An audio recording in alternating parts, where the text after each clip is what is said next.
Hello, and welcome to another episode of Rugby TTL Podcast. This week, we are going Rugby Europe. We are also talking about France. We're talking about Spain. We're talking about all the other Rugby Europe nations that are using France as their development model for the 4 professional leagues. We invited both of the Rosbifs lads on. However, Rich was busy, so Rob has stepped up. For those that aren't aware of what you do, can you just give us a bit of a down low of what you do, what you cover?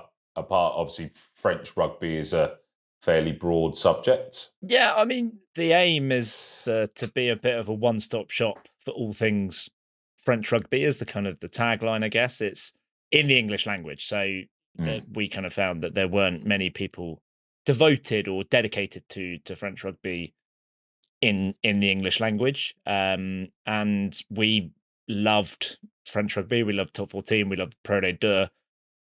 Went to a few games and was kind of like, we should, I feel like we know quite a lot. Let's try and do something with this. So it's just trying to celebrate French rugby, and we do a lot. We try and it's quite accessible we both live in South London, so it's quite easy for us to get to and cheaper. It's cheaper for me to get to France sometimes than it is for me to go watch Quins and stuff. Yeah.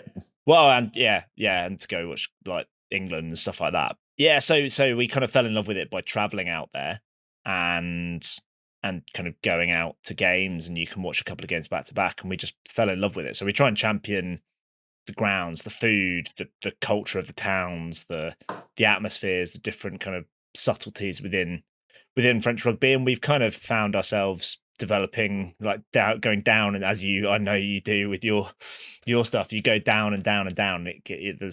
There's storylines wherever you go, so we kind of find ourselves reporting on 6th tier every now and then. But generally we do social media, a podcast every week, which at the moment is obviously kind of gearing up. Well, it was Champions Cup and now it's gearing up to the Six Nations, but we try and make sure we look after the bread and butter of Pro D2 every week, which is the most interesting. It's a wild league. It's an absolutely wild league, and it's very, very cosmopolitan in terms of the nationalities, which I guess is kind of where we come into it with you guys. Yeah, exactly that. It's not just the Pro D2 as well. Obviously, you've got the National 2 on underneath them as well, and a lot of nations within the Rugby Europe model. It's not just Spain. Obviously, you've got a lot of Romanians that were playing in there, and obviously the Georgians are pretty well established in the top 14 now. Obviously, with David Niniashvili is probably one of the standout performers from that gaggle of players there.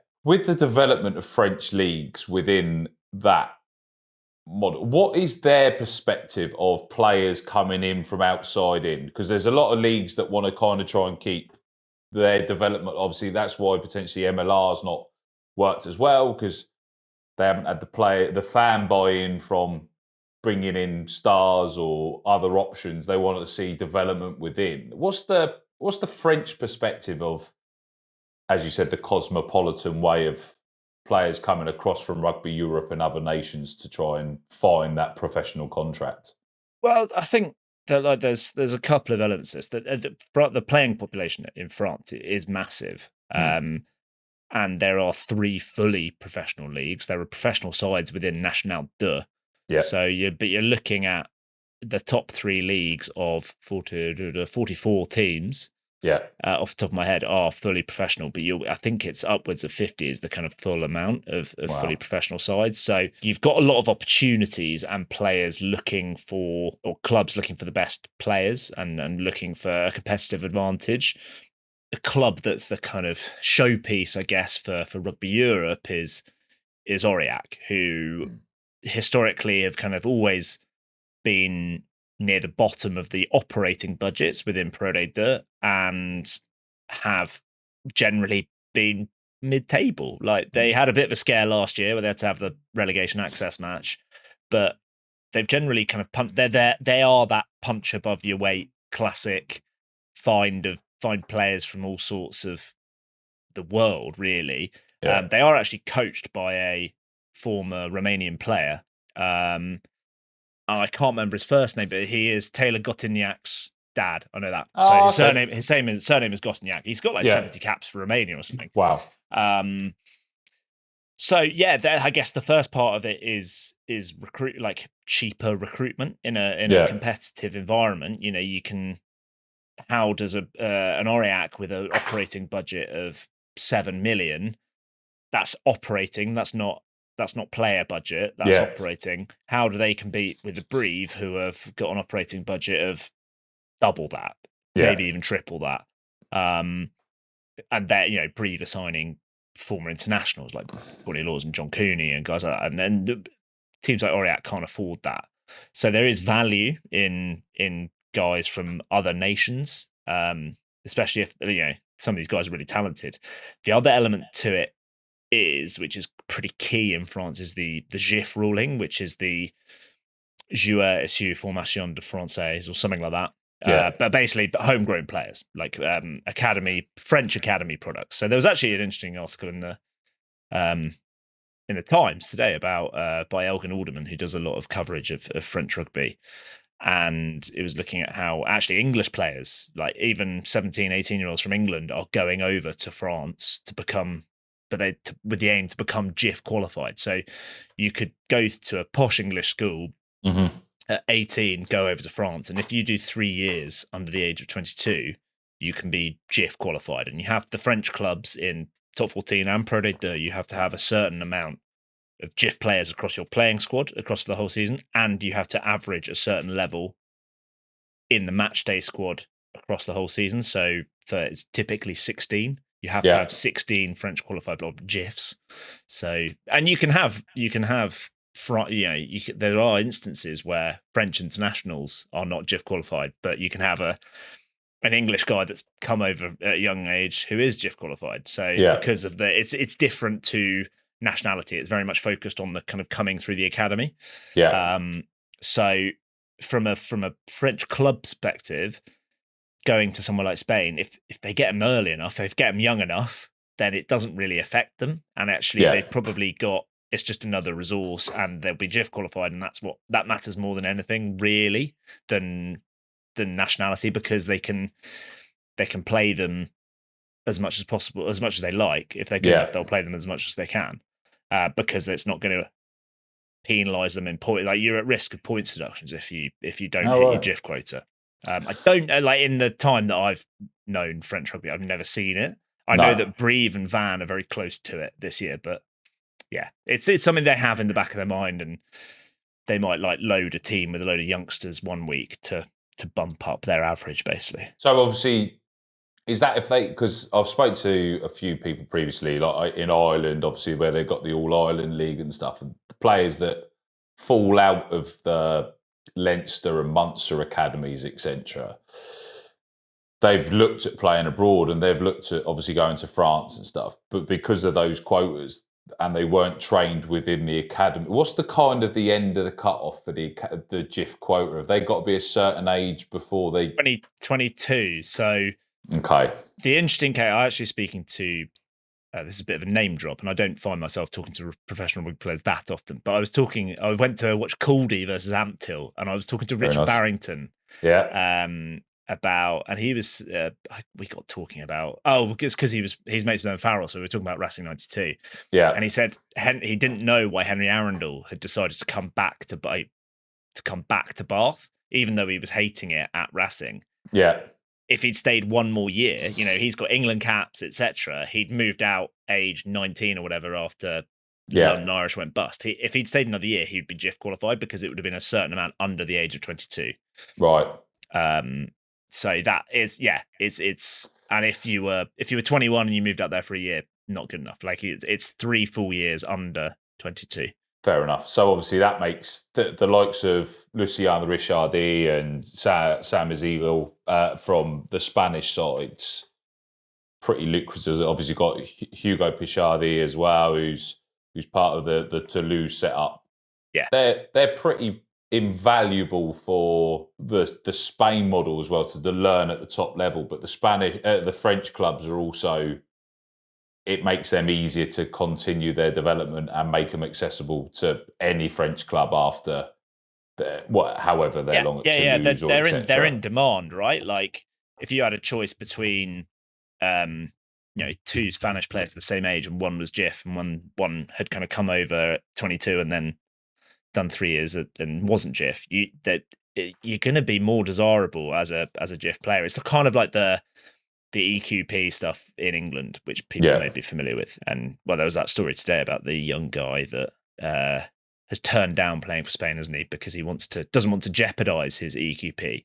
But with whether he gets selected is obviously, but behind the likes of Alvaro Garcia, who's playing half decent rugby in Stade Francais, is a different kettle of fish. But it's understandable. But what's different with that is once JIFF, always JIFF. So it's not like national qualification. It's through the academy done. You could go through the academy, become like Henry Arundel. If he'd stayed another year, he could play 10 years at Bath and then still be JIFF when he goes, if he wants to kind of finish his career in France. But he's not qualified. Would that make it easier for him to command? Is that a financial aspect, or do you think that he's obviously just had enough of playing in France and that's that? Would that make him more lucrative down the line? Would they obviously he's a very good player, but like if you had the option of Harry Arundel or somebody that was later on in the same sort of ilk but was JIFF, would their French clubs have to look at the alternative?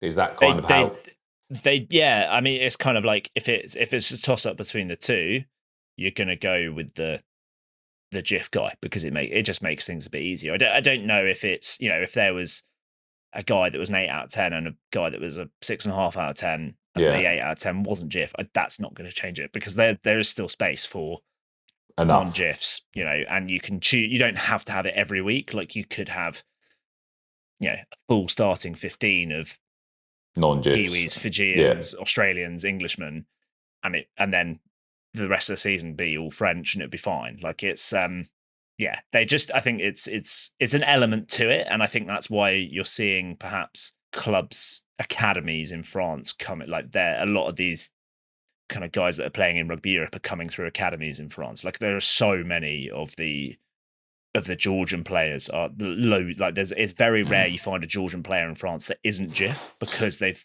just been snapped up in an academy, whether it's at Aurillac or Montpellier or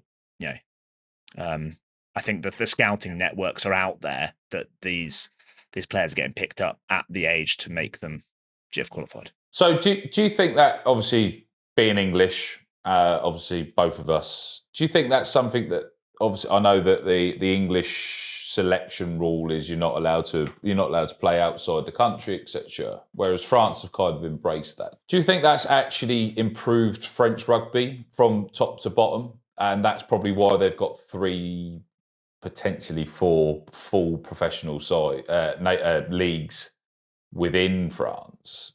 Do you think it's down to the scouting network, or do you think there's like a financial, cultural prestige bit that makes that stand out compared to obviously what Doncaster was potentially the second to last professional side in the Championship in England now? I think they've just announced that they're scrapping that model, so it pretty much just leaves Ealing. Do you think that's helped them develop that, or do you think there's a deeper underlying passion for the game within France that we've been the home of rugby, we've kind of fucked up a little bit? There's a lot of elements to it. The one big factor is actually the World Cup. They made a big thing of trying to improve French pathways as around the World Cup, and we saw kind of 2020, 2021, some of the France under 20 sides were really, really strong, and that was all part of trying to make a legacy out of the World Cup and gearing. And there was a big shift in the agreement between the FFR, so the equivalent of the RFU, and the LNR, which is Ligue Nationale de Rugby, which is they run the leagues, but the leagues are combined. So Top 14 and Pro D2 do all of their stuff as the LNR. They don't do it as Prem and Champ. And they do their TV deal together, which is a big factor in the money. So it means that clubs can develop these big academies and these scouting networks and stuff like that, so they can bring these players through. And whether they're French or not, they're just going to bring them through, and they've got like unbelievable facilities, some of these clubs. And the other thing, it kind of plays into the kind of overall economic power of France generally. There are the FFR, the national kind of union, has money, and the TV deal is huge. It completely dwarfs the Prem. They have primetime TV with Canal Plus, so their equivalent of Sky Sports. They have that Thursday, Friday, Saturday, Sunday, like 9 p.m. kickoffs. That is their primetime slot in France.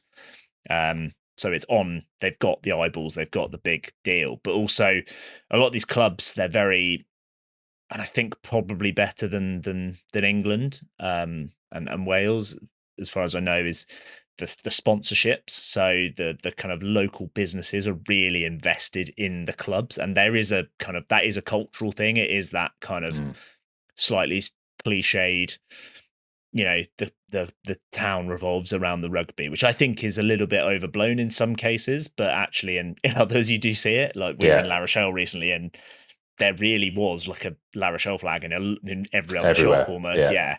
But you get that in Munster as well. You get that in Limerick. Like, but the big businesses are the big sponsors. So, Pierre Fabre is the big cosmetics company that the headquarters is in Castres, and the stadium is tagged Pierre Fabre. So a lot, and it's something like over 50% of the population of Castres work for Pierre Fabre. Same with Michelin in Clermont-Ferrand. It's Airbus in Toulouse. I think Toulouse had some slight financial issues, or for them relative, around COVID, because Airbus's revenues were slightly uncertain. So they are linked kind of intrinsically with the town, the local businesses, the kind of mayoralty within each town, and there's like municipal ownership of some stadiums, or some kind of ownership of some of the clubs, or maybe some of the assets like the stadiums. And it's kind of that interwebbing of the community helps the economic power. And it's not all roses in France. Like there are still clubs that go bust. Like and a lot of them still are reliant on, they have to prove that they are they're kind of financially viable, and that financial viability may be 20 million from our owner X, and that, but if that's there and they can prove the funds, then the league signs it off. But so it's heavily regulated as well.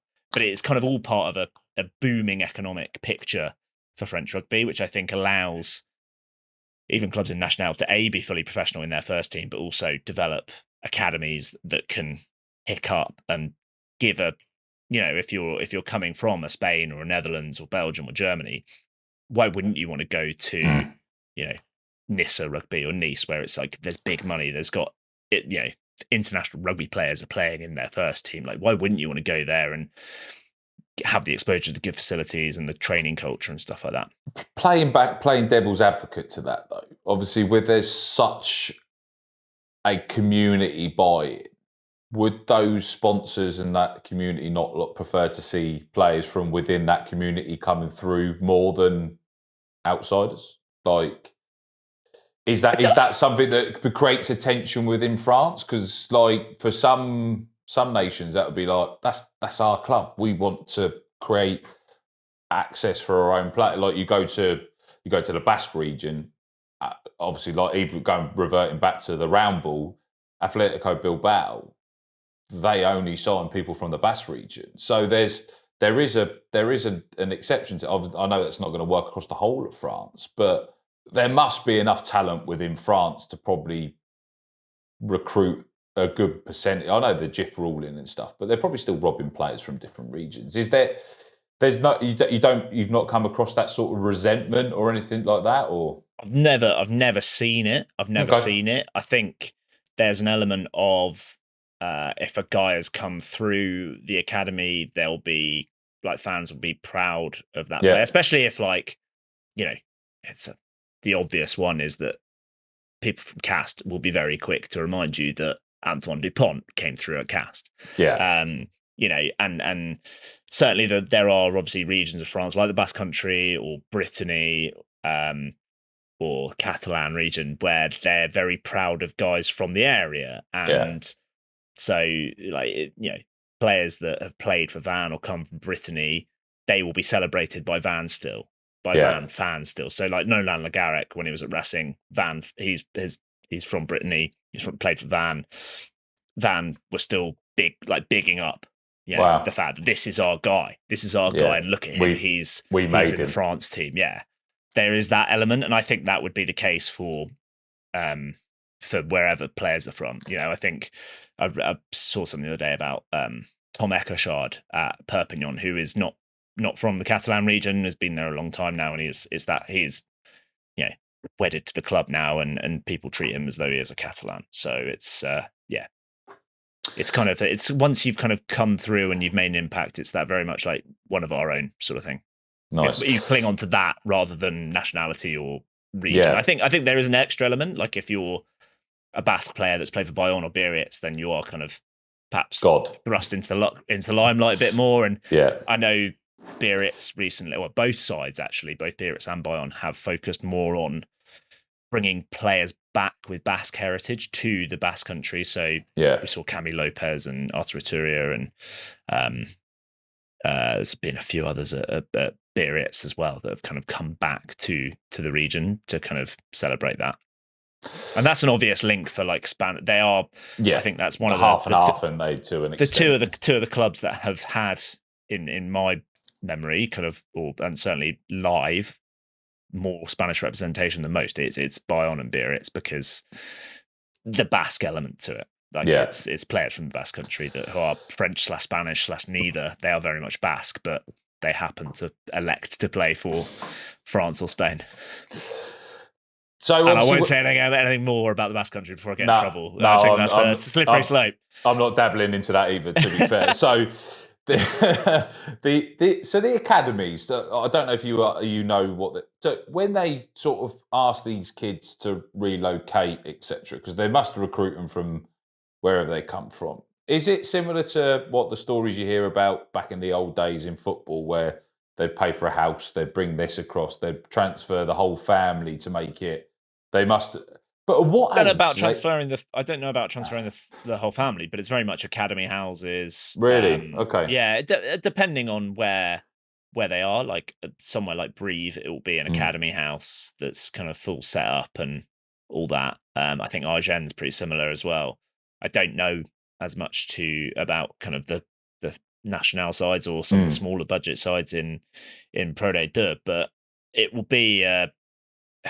There's a lot of because there's enough kind of guys coming from outside. Yeah. So house them within sort of people that they know. Yeah, like all of the. I know, like whenever we speak to guys, they will be kind of lumped in with perhaps some of the other English speaking blokes, or whether it's Fijians or other Brits or Aussies, they're all kind of lumped in together, and they very much do lessons. Like they will have French lessons kind of twice, I think it's like once a day at the start. Like they have proper like French teachers that come in and get them up to speed. And some clubs, when they bring players in, will kind of do a kind of cultural session. So we had Zach Holmes on the other day, and he was coached by Christophe Urios, who's currently Clermont coach.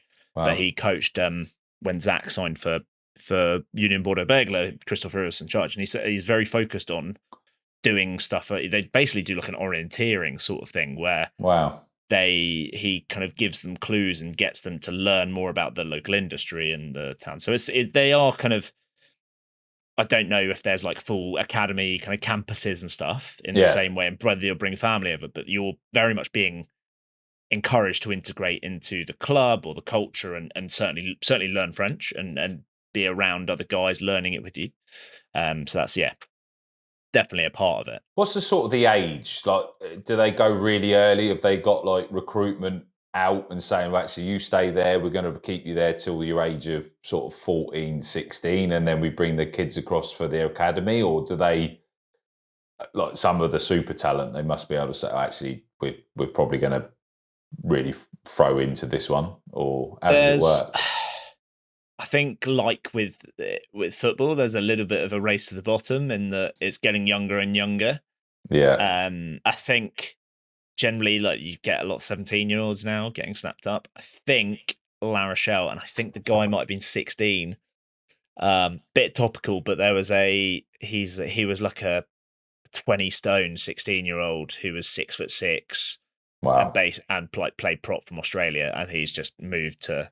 He was basically the second coming of Winnie Antonio, and they kind of signed. It was actually quite a big story like last year, because it was like, A, this guy's so young, B, you know, how is he being allowed to leave Australia when, you know, there's that player drain. So yeah, I think that shows that it's not just, you know, Rugby Europe, and there's rumours of Montpellier academies in South Africa and Montpellier academies in Fiji and stuff like that. Like, there's got certainly a lot more Fijians coming over at 18 that seem to be happening. One of them is Rupeni Thautau Jr., the son of, who, yeah, we weren't able to find like an exact age, but it's like 18, and it's like, okay, I reckon he's probably going to be quite good either way.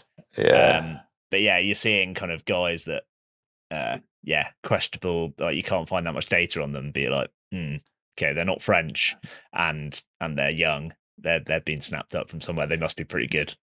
Like, not one of them Nigerian passports where they say they're 18, but they've got 4 kids, a house, and they've got a couple of grandkids. Yeah, I mean, yeah, you never know. You never know, do you? Yeah, I heard somebody say the other day there was a kid that had been signed a pro contract in football at the age of 6. God, yeah, we're not getting that young quite yet in French rugby. It's just crazy, isn't it? But from an outside in, so you're obviously from the sort of the French side. Flip reverse it. If you saw sort of Spanish talent, Dutch talent, Belgian talent, all these other Georgians and stuff, losing the talent really early to the French system, is your opinion that it's too early, or it's the perfect time for them to learn to then return when those clubs and nations and leagues have developed themselves? It's probably the perfect growing ground for a lot of Rugby Europe to develop. Yeah, in short, I think the kind of nations within Rugby Europe, with the possible exception of Georgia, kind of don't quite have the kind of quality across the league to kind of have the argument to say, oh, you'd be better off in your home country. I think that the opportunities available to a player going to France, whether it's, you know, to be in the Espoirs, the kind of youth team, national side, I think you can, because Toulouse, they might not be going to the Netherlands. Actually, I think they do. They've got a deal with Germany, I think. But for example, a Toulouse or a Toulon might not be going there, but they might go down the road to look at their national side and snap up a player from there. Like, you know, a lot of the guys from Toulouse, there's very few that have been Toulouse through and through. Right. A lot of them are from clubs from around the region, and then they've kind of been fed into Toulouse. I think the opportunities, whether you kind of just go through and become a national player and you're fully professional, I think that's the caliber of and the quality in national. And we're seeing it's getting bigger and bigger, really. If you only need to look at a team sheet for Nissa Rugby at the moment, and you think, wow, how is that a third tier competition? Yeah. Especially Guillaume Rouet, a Spaniard, he was starting scrum half for Bayonne when they finished 4th in the top 14 last year, and he is playing in 3rd in National now. So like it's like Mario Pichardi's, he'd gone to, is it CSBJ or whatever he signed with them, that big sort of movement. He's fucked his shoulder at the minute, so he's out for the rest of the season. But when I spoke to him in the summer, he said the appeal to be pro was too much to stay. Like he was playing in Division d'Honneur. They've had a whole sort of shift in their system shift, and I'll explain that in a little bit. But the option to go and be pro even in the 3rd tier, with the option to hopefully get to the Pro de Deux. Yeah, whether it's with that club or you get picked up by someone else, but it's a professional environment, and there's opportunities within that. There's quality facilities, you know, crowds. That will be a big thing. Some of those crowds in National are pretty good. So yeah, I think the reason why I called out Georgia as an exception is because you've got a Black Lion with potentially, how would they prefer to see Black Lion challenge for the Challenge Cup? And, is that the end goal to bring players back to play in that and then for the betterment of the national team? But I think for the likes of Spain, Portugal, Netherlands, Germany, Belgium, just get as much exposure to professional environments, as much exposure to high quality players. Like, some of the Spanish guys at Toulouse, they're playing. Lucien Richardes might be sixth choice fullback at Toulouse, but he's sixth. He's the sixth international fullback at Toulouse. So, he's training with Thomas Ramos, Blair Kinghorn, Juan Cruz Melia, all these guys. Yeah. So I think it's the exposure to some of the quality is got to be a good thing, I think, for the moment. There will come a turning point where the domestic leagues in the Rugby Europe nations it's better to retain them, or whether it's kind of guys that come back having had, you get to like 27, you realize you want to return home or whatever, then But I think at the early age to get the exposure and develop and see where these guys can go is important for countries like Spain. No, exactly. I do agree. Like Lucien Richarde, he actually slotted in at 10 for Spain against England Day and looked like he'd been playing there forever. Just slotting kicks from over 50 metres, and you think... Well, the guy ahead of him at Toulouse, Matthias Rameau, played as a fullback, played 10 for Belgium as well. So nearly got him to qualify for the World Cup. That was single-handedly as well. He was different gravy in that tournament. So as you said, it speaks volumes for where they are. So Spain have had a bit of a reshuffle. So they've now got the Division d'Honneur, which is the top tier. They've now got the Division d'Honneur Elite, which is like the bit in between. And then they've got 3 tiers of Division d'Honneur B. So they've basically got sort of five levels of rugby within Spain now before you can... But they've also obviously centralised contracts with the Iberians. So they've managed to return 32 players or whatever it is for the Iberians. Okay. Whereas Georgia had the Black Lions. They kept that, but they withdrew them from the Rugby Europe Super Cup, but then haven't found them a home. So they're playing in the Challenge Cup, but they're having to go and play random friendlies against like Edinburgh and Glasgow and Benetton and like Treviso. Like, that's not a schedule for a development squad to your pathway to your national side. Like, I think they jumped the gun a little bit early on that and sort of pulled them out, thinking that other people weren't taking it as seriously. Like Portugal got the Lustianos, and I spoke to Thomas Appleton and other lads within the model. And the top 12 is critical within Portuguese rugby. They try to keep as many homegrown players within it. They've obviously lost a few to the likes, obviously, Rafael Storti's he's over in Pro de Deux, and they obviously, is it Madeira that plays for Grenoble as well, yeah. Like, they've got some exceptional talent, and you can't keep those players in a league like the top 12. But there are, we were really lucky to have Thomas Appleton on the pod, and he was explaining, like, off the back of the World Cup, there was one lad that was exceptionally talented at 23, and he come back from the World Cup and retired because he wanted to go and get a job because it was more lucrative than him. He didn't want to go to France, didn't want to do this, and they lost him. They lost him to some car sales job or something like that. Not that fair play to him. It wasn't like a job in finance or a doctor or like, something that was kind of big kind of vocational profession. No, but then you got Thomas Appleton, who's the Portuguese captain. Yeah. He's a doctor. He just put himself through... No, sorry, he's a dentist. Dentist, yeah, I thought so, yeah. But no, he's just finished his doctorate as well. So he did a degree to become a doctor alongside being a dentist. Two young kids, captain of his nation, and and you think people don't see that side of rugby. Like, you've got some of these lads that are coming through academies and stuff, and then you've got the other end of it that there's people absolutely grafting their asses off to pull on that shirt every week at a international level, but they've still got to go and do the other bits. And it's, at what point does the game change and make it actually easier for players to potentially say they're actually pro? Like, how did I don't know if you probably know it, but how did the French model switch? Because they can't have always had 4 tiers of pro rugby. I mean, the it's slowly grown just from the kind of the trickle down effect of the financial power. So, but that can't be just solely down to sponsorships and stuff like that. There must have been a. I guess there's it's investment. You know, you need investment. I think the World Cup did play quite a big role and kind of having that focus. But how did England get that so wrong, though? Because obviously England had the World Cup.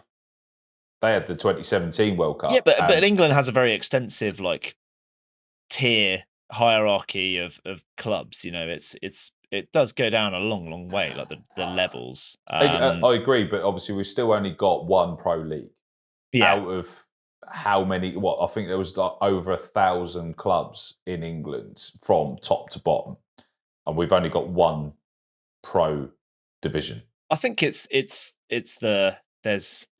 you could going down any sort of route with this. I'll put you down. I'll put you on the spot here, mate. I always think with England, with English rugby or British rugby, there's an element of the marketing of how it's being marketed. I think French rugby doesn't try to be anything it's not. It's for the fans. It is. They're very lucky that these things have kind of organically become these kind of raucous community events. You know, you go to any top 14 or Pro D2 game, the cross section of people there is the cross section of society in that town. It's not, it's people having a day out with their mates. It's not just middle-aged blokes in chinos. It's everyone, and whether that's the kind of food is obviously a big part of French culture, and so not all of the French stadiums are fantastic food, but there's a lot of local businesses that are doing the food there, and it's local regional food, and they play into that the whole time, that kind of element of community. And I think it has grown organically that a lot of them have these amazing atmospheres, and they're not in out of town stadiums, or if they're new stadiums, they kind of they're being built for a reason and made sure that there's an atmosphere there, and you're getting it right off the field as well. But the whole match day experience is such a big thing.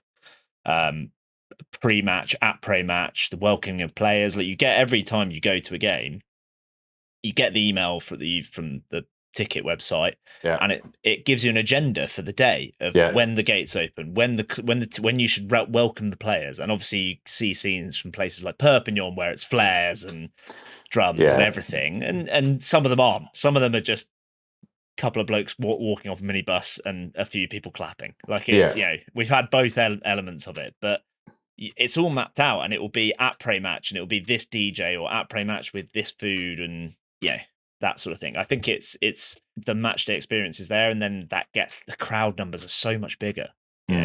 Brive are getting nearly 15,000 every week in Pro D2. That's more than most of the Prem. Yeah. Is it obviously, as you said, there is a bit more of a schedule, there's a bit more of a plan, but do you believe, because obviously the National sort of usually sometimes they play on Wednesday night, Thursday nights. Pro D2 is normally Thursday. So Pro D2 is Thursday, Friday. Yeah. National is Friday, Saturday, which is a bit of an anomaly in France. Right. Top 14 is Saturday afternoon, and then one Saturday evening game, and nothing during the day Sunday. It's all Sunday night games. One Sunday evening game. So the majority of it's on Saturday. Everything below National 2, possibly even including National 2, so that's the 4th tier, is Sunday. So all the Fédération 5th tier is definitely all 2:30, 3 o'clock Sunday afternoon. Yeah. So the guys can go to the game on the Saturday, or if they're a Pro D2 club, they can go on the Friday night or the Thursday night or whatever. But their game, when they are playing rugby, so there is no professional rugby. So grassroots is done. Grassroots rugby players, you can watch your pro team, your local team that you support, whenever it is, because it's not going to clash with your game. Whereas the Prem and the URC is all Saturday, and you're lucky if you catch the second half of your game, because you might have, the kind of target audience of, or the most interested audience is available for France. Well, in England, it's playing and not available to watch it either on TV or in the stadium. But in France, it's, people have gotten, they're going to these games. Most of the French as well, do they normally have more than one team? Because obviously some of these regions are slightly larger. They might have a top 14 team. They might have a national one team and stuff. Do they sort of diverse? As you said, they just go to watch rugby. They love the game. Do they sort of, they'll have a top 14 game on the Sunday night, but they were like, actually, I'm going to go watch this Thursday, Friday Pro de Deux game or whatever? We do that when we go over, because you can nip on the train and the trains are pretty good and they're pretty cheap. But I think generally you might be your kind of national de side. That might be your town, and then your nearest club could be Angoulême in Pro de Deux, it might be in La Rochelle, and therefore you might actually decide that you really don't like La Rochelle, but you quite like Angoulême, but your team might be Nantes or whoever in National 2. So it's, I think, and everyone in the Southwest basically still supports Toulouse regardless. That people laugh at you when I tell them I support Po, they just laugh in my face and they say, why? Why would an Englishman why would anyone support anyone other than Toulouse is a default setting for a lot of people in France. Depends who's winning as well a little bit. As probably a sort of a French way. Yeah. What's the ticket pricing like? Because obviously, as we sort of briefly touched on, Twickenham is impossible. Doesn't matter if you've got money or not got money. It's the ticket pricing is obscene for what you actually get. The pricing to actually get to a top 14 game, etc., or a Pro de Deux, is it comparable, like compared to what now the Premiership's getting, or is there because obviously the premium, there's going to be an increase on that as well? Or so a few things on this. In November 24, Rich and I actually separately went to the New Zealand v France game at the Stade de France. Flights and match tickets were less than if we'd gone to Twickenham, including and that was before you even include £10 to get on the train from Waterloo to Twickenham. It was Rich went to the Australia game this November. He was up in the gods, but it was €50. It might have even been 25. And generally you can get, if you pay over 100 or certainly over €150 for Stade de France, you've done over €150 must be a very, very good seat. Whereas that's the cheapest price at Twickenham. So there's that. But the top 14 generally is all right. It's a bit hit and miss. Some clubs I'll go to the website and be like, oh, that's more expensive than I thought. So someone like Bayonne is really expensive because I think it's the demand is so high. Same with Toulouse. It's relatively expensive, but we got tickets to the La Rochelle Quins game. That was €40. I'm trying to think. I think every now and then you get like at least some of these Pro de Deux clubs. Colomiers is a stone's throw from Toulouse. They're doing really well in Pro de Deux, and it's €10-15 a ticket there at the moment. And it's you're probably watching half of the future Toulouse team as well while you're at it. That's it. I'm off to Amsterdam for the opening game of the Rep. Nice for Spain against the Netherlands. Obviously, luckily, I'm able to get press, but for the flight in, I'll fly on the Friday, fly back the Sunday. I've then got a hotel by the airport, and then obviously, I think the tickets are say €15 would be if I had to pay for them rather than the media. £200 or 200 €200 for the flight and accommodations, and I'm like, why would you want to go when you go do Amsterdam for a weekend, or you can go and do? I went to Lisbon. I went to cover Lisbon. I did Lisbon for Ireland against Portugal, and I'd done Spain, Portugal for the Iberian Derby. Tickets were €10. Yeah, for the game, and just to go and spend time in Lisbon alone is better than Twickenham. I ain't gonna lie. I wanted to go and watch Po v Bristol in the Champions Cup in Bristol, and it was £44 for an hour and a half train back on a Sunday evening. If it was running. if it was running as well. And well, thankfully it was, but yeah, £44 one way. That was not a return. That was one way. Perfect. The other day to get to La Rochelle, we flew to Paris, and we got a €19 train for 290 miles. We worked out as roughly the equivalent of London to Newcastle for €19, whereas that's probably £90 to do that. So that is a big thing, and I think we don't do this every time, but we couple of years, last season, we did Breathe and Cast, and there was a fair amount of train travel. We did Breathe Cast with train and flight travel for the same price of standing on an end at the Rec. So the flights and match tickets and train travel came out at the same as standing on an end for Bath. So it's I think that's probably another reason why you see it booming is the prices are just way cheaper, and it makes it so much more desirable and accessible. Do you think that's because of the buy-in of sponsors and how it's run potentially a lot better than what English rugby is? It helps because in the UK the clubs are so reliant on their gate receipts that they kind of have to bump up the prices. Whereas if you've got, and they have to declare in the top two leagues, they have to declare at the start of the season their budget, and they have to support it. So Dax have actually fallen foul of this. They've currently been ducked. Their current penalty is 14 points. They've got way more wins than everyone around us, but they've been docked 14 points for not being able to prove their funds. So you have to, or not having realistic forecasts. Now, I mentioned at the start, I do finance. I do. There are people in very big companies that. It's 100%. It's every business I've known is like, it work. I wouldn't want to stand up to some of the forecasts that I do, and I've not got the risk of my hometown club getting docked points in the league and getting relegated under hang over my head either.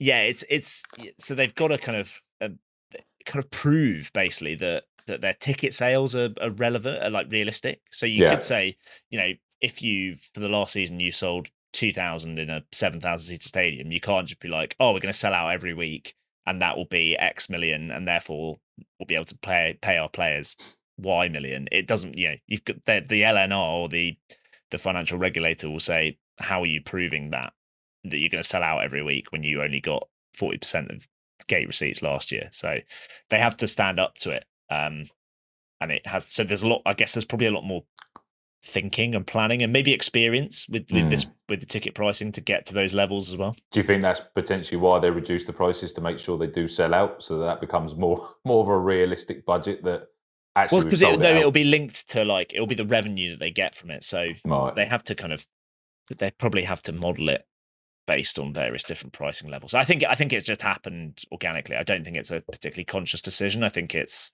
there is a supply and demand element to it, and that's why buy-on is higher than some clubs. So yeah, nice.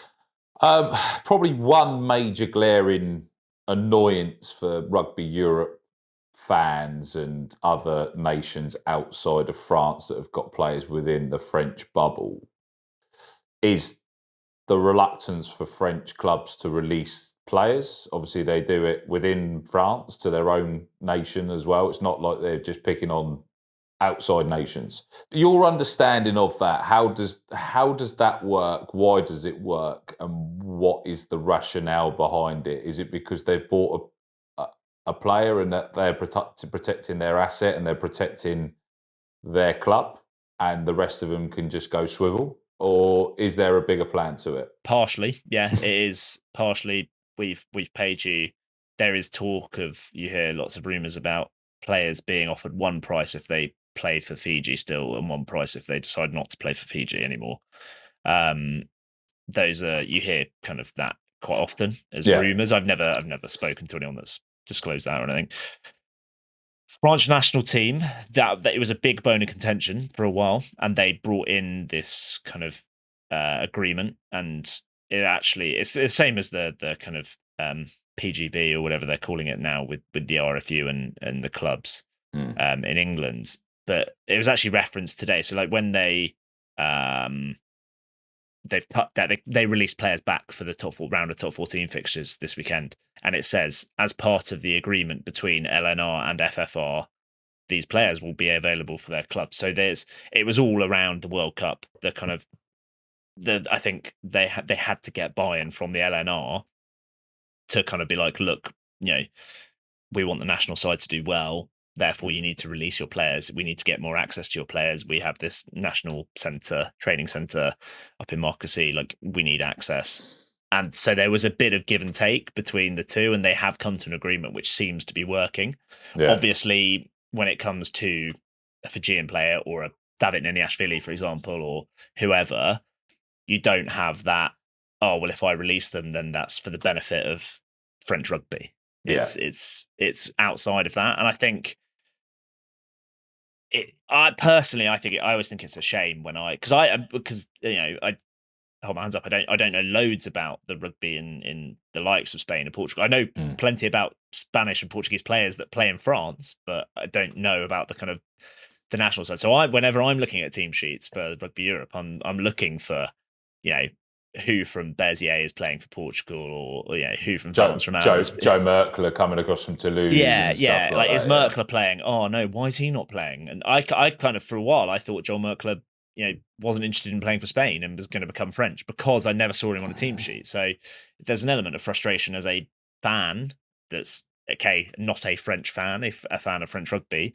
There's an element of frustration there. So I would like to see them kind of release players as often as possible, but obviously you risk diluting the competition. I think there's enough players for French clubs to be able to afford to release players out and have adequate replacements. The one thing that I thought about kind of before this is that it doesn't help Rugby Europe generally in terms of competitiveness. So if Spain are without John Zabala or Joel Merkler, they don't really they can't really replace that. Whereas if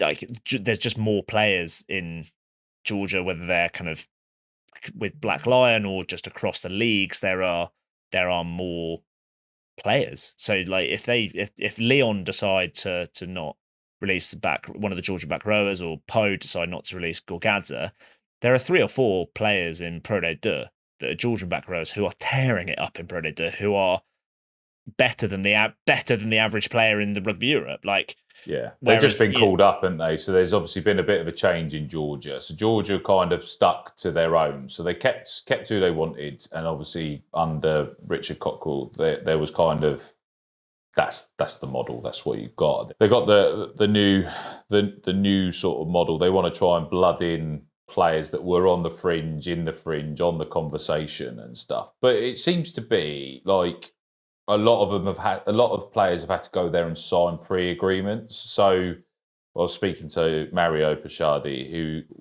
he went to France and he had to pre-agree in his contract that he was able to be released for every Spanish training camp, because otherwise he wouldn't have gone. Yeah. And that, I think that's also why Spain have now had to sort of bite the bullet and go for the centralised contracts. That's why the Black Lions works really well, because they're able to centralise a certain amount. Or the players that have probably gone to the top 14, etc., there is a clause in their contract to get them out, and it's probably being funded by the Georgians to make sure that anything effectively the shortfall that they would get from not being available.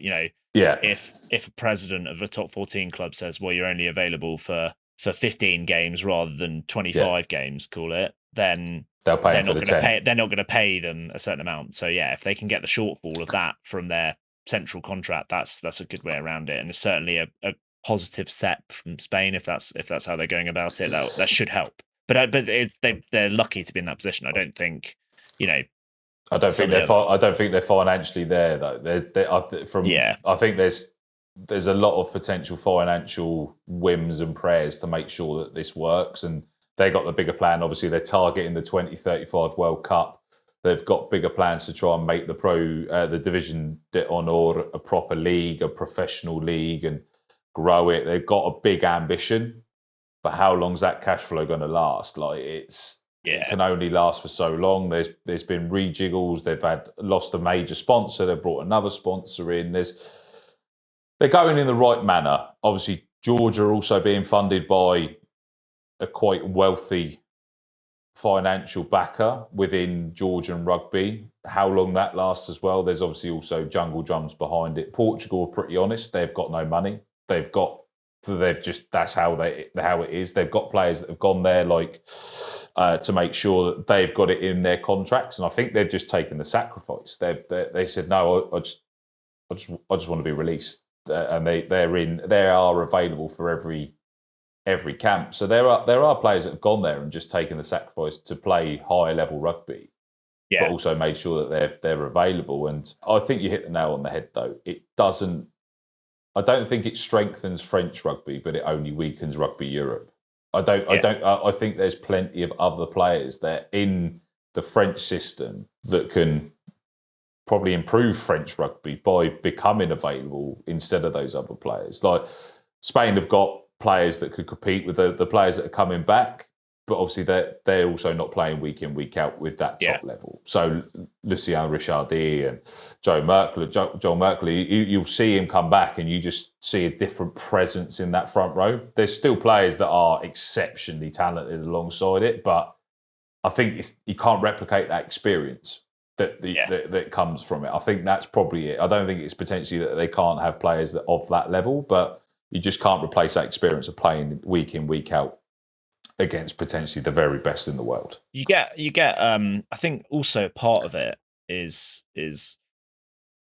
I know you're looking at kind of going from Spain to France or another Rugby Europe country to France, but a lot of players, because there are so many French rugby players and the competition is so strong, it's kind of like with all these English born guys going to play for Wales and Scotland and even Ireland. Like it's the same with France. You've got loads of French born players who are playing within Rugby Europe. So I think quite a few of the Portugal players, a lot of them are born in France. I can't think of anyone off the top of my head, but a lot of these guys they're not so much making a conscious decision to go and play and sign a contract for Toulouse. It's that they are from this area and they have French heritage, Spanish heritage, or Romanian heritage, or wherever, and therefore they've gone down that road to internationally, and then therefore it's a different situation in terms of getting released for international fixtures, I guess. Yeah, as you said, coming through that academy makes it harder for them to probably be released because of the JIFF rulings, etc., etc. So I think it's a blessing and a disguise for Rugby Europe. I think it's an exceptionally talented player pool to be able to play and test your wares against, but to try and be released at an international level once you start getting into that murky land is pretty hard. It's similar. It's similar for a lot of the countries that are kind of the next tier up, I guess. So Tonga and Samoa, they very rarely get access to their players. Over the summer, they do all right in the Pacific Nations Cup because there's no top 14 games. So Ben Tamafuna can go and play for Tonga or whatever. But and Fiji have had issues with it. But it's the same for kind of those countries really, and getting released. You suddenly kind of get these guys rock up at World Cups who are, how good did the Samoa squad look at the last World Cup? But they'd played about 2 games together, so it took them until like the last couple of group games to actually be any good. It's the same with the World Cup qualifier. They completely fell apart in the Pacific Nations Cup. Like couldn't win a game, couldn't get through it, and then turned up with a whole different squad for the World Cup qualifier, and then nearly got pipped by Belgium. As you said, it's not just French clubs. There's obviously clubs around the world, even like Super Rugby, etc. They've got to protect the asset, but at what point is that the detriment of world rugby trying to develop the game as well? Because there's the big buzzword of trying to develop it and show that progression and stuff like that. But if you're not able to visually see the best players available for each national side at every chance, you're not going to get the best product to sell to people. That's a decision for someone above my pay grade. Yeah. And when they get it, like we're ready and waiting to cover as much of it as possible as well, because it's only going to get better hopefully at some point. So I think and I think it is improving. Like you're seeing it. I think it like a fully protected international window.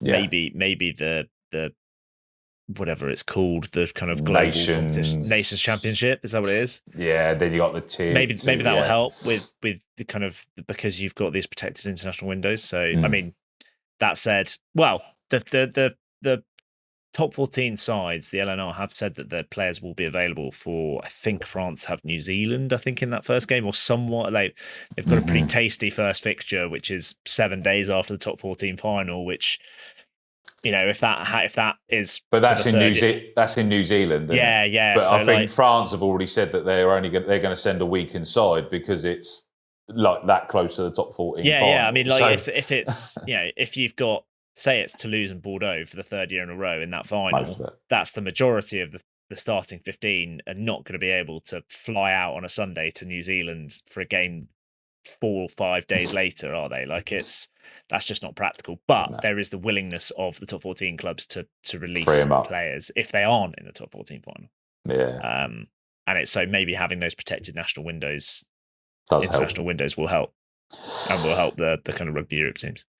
Yeah, agreed. Right, I think it's probably time to wrap up, because we've probably put most of it to bed. But closing questions: what policies might help balance club and nations needs? So we've sort of probably covered that briefly, but what's the one standout apart from the closed international window that you suggest? Policy, I think that would be my big one. I think the one thing that would help a lot is kind of affiliation, I guess, with clubs and countries. So I mentioned earlier, there's a club in Germany that developed a kind of coaching, a reciprocal coaching partnership with Toulouse. And like, nice. You know, if you're a club in Germany, I think it was last year, yeah, and you're getting Jerome Kano to come and coach you or whatever, or you're sending players over there for a short sabbatical to train with Toulouse's Espoirs, who, let's be honest, in 3 years' time, some of those guys are going to be playing for France. Then that's great. And you see it. I know Lille, the team up in Lille,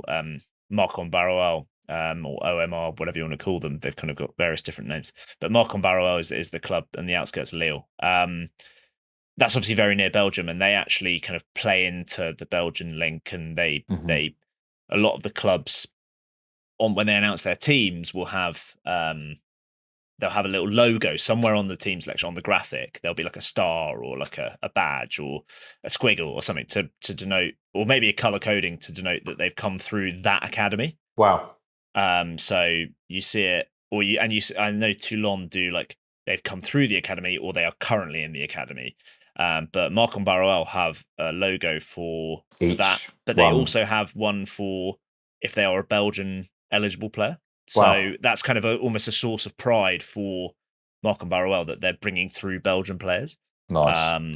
So yeah, I think like those kind of reciprocal agreements or kind of links with clubs. So you could see like an Aurillac, because of the connection of their coach, linking up with a smaller club in Romania, and that might help kind of bring through without it wanting to go full Chelsea Football Club and you know, farming players and becoming a resource. I don't, you know, no one wants to see that, but or the kind of group ownership of like some of these Premier League clubs now. But I think kind of reciprocal coaching agreements or pathways, that always helps. You see it a lot in cricket, and it helps kind of the betterment of both parties, really. I think that'd be a great way to share the love, as you say, and there will be players that are just probably too good for those leagues that are being in that development model, and they've got to go and play at the best.